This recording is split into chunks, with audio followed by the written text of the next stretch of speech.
आज आपण एक हेअरस्टाईल फार सुंदर शिकतो. आपण हे बघा असं रबर लावायचं आणि स्प्रेड करायचं. मोदक केल्यासारखं हे तयार होतं आणि हे शेवटपर्यंत असं करून घ्यायचं.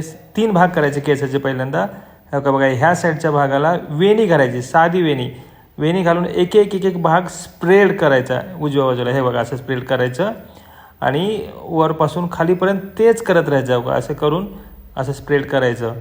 पूर्ण 3 भाग होते ना केसाचे, त्यापैकी सेंटरला तसं केलं आणि ह्या साईडला असं स्प्रेड करायचं. मग आता डाव्या साईडला सुद्धा तसंच करायचं. डाव्या साईडला केस घ्यायचे आणि डाव्या बाजूला स्प्रेड करायचं.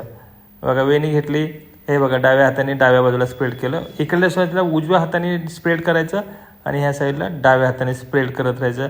आणि मग हे मधला जो भाग आहे थोडासा पुढे घ्यायचा आणि दोघे एकत्र रबर लावून जॉईंट करायचं.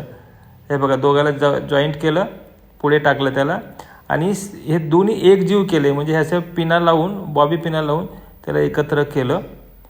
एकत्र केल्यानंतर फार सुंदर असे हेअरस्टाईल तयार होते. आणि हे जे पहिला जो भाग आहे असा याच्यावर अटॅच करून घ्यायचा. म्हणजे बघा किती सुंदर असा अटॅच झाला आणि अशी ही हेअरस्टाईल दिसते.